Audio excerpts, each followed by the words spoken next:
Well, you sent me a few beats. I think you sent me, I don't know, a few, maybe like, I don't know, 8 to 10 or something like that. I forgot how many it was. Actually, no, it was pretty substantial amount of them. It was probably like 20 to 30, if I'm not mistaken.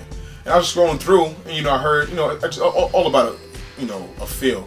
And so I heard the Wire interlude. It was What Happens If We Buck. When the cop was talking to Bodie on the block. And I remember the scene. And I was just there, just kind of like, just started formulating, how the situation was as far as, we all go, everybody's always thought about, you and I had a conversation about thinking about selling drugs.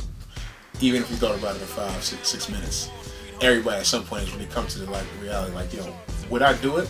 So to line the song up with the chorus that was in there, and my struggles in corporate America, and Jay saying the coke prices up and down like it's Wall Street. I kind of just wanted to do, kind of like just a comparative rhyme as far as like, my life in corporate America, especially at the very start of it, and then like getting to the point where like, man, I don't have any other options. So I'm thinking, what do I want to do?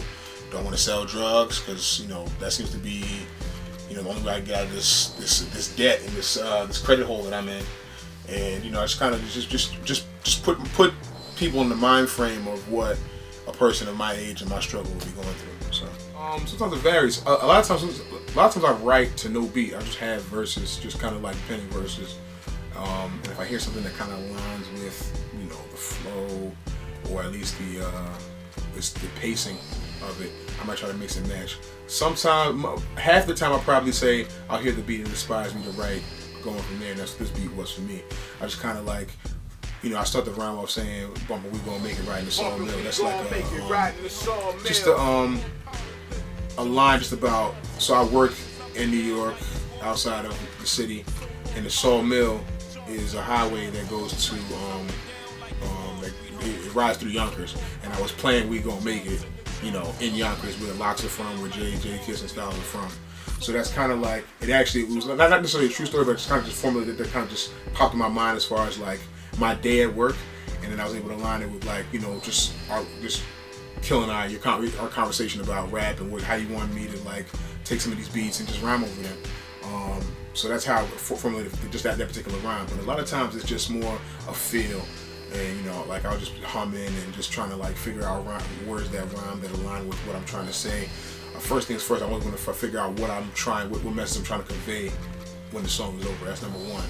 Then I really start to I piece together the verse. I probably start with the middle of the verse first, and then like work on the intro and the closing of the verse. It's just like anything else. Like when I was in school, I learned when you're writing a book report or you're writing a term paper, the easiest part to write is the body, as far as like just the chunk of it. The most difficult parts to write are the intro and the conclusion and the closing, but you really need the bulk of it in order to figure out what you're going to say at the beginning and also the end. So that's how I kind of, formalize my rhyme style. I really work on the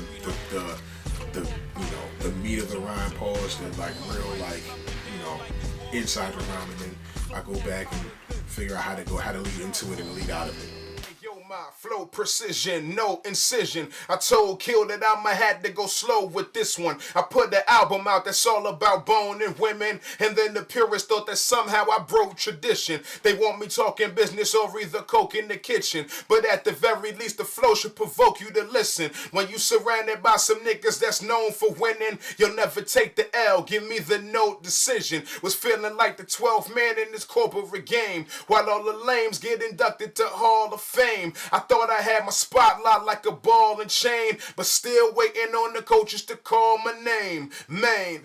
And I got plenty of that, so few options. Maybe white collar crime, embezzlement, identity theft, or back to school like I got eligibility left. I might have to hit the connect if I ain't got anything left.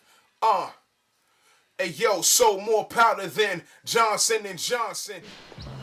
Man, I could say so many, bro. Like, we were just talking about the Jake One album, the Jake One Freeway album, and Freeway has a song in there where he's like, he takes nursery rhymes and he's got a different rhyme pattern.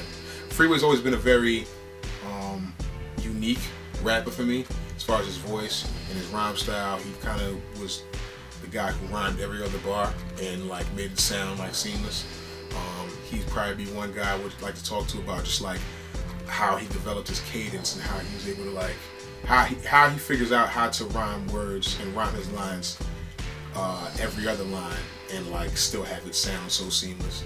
Another guy would probably be, I feel like, I don't want to say that the generic answer to Nas is the J's because they're just so great, but if it probably Nas because of like his rhyme style. We had a discussion about how them being that they were just naturals. Like you never know when they're gonna rhyme a word with what word in the bar, but it's all gonna sound like it belongs together. And it all marries with the beat, the voice, the flow of the verse, the cadence, and it creates the entire song. So I think Nas, Big is another one because of his also like they rhyme. They'll have key components of their rhyme that doesn't rhyme with anything at all in the verse. Like for Nas, he called Jay a Thai boho. Doesn't rhyme with anything in the verse, but it was like it's a very poignant line.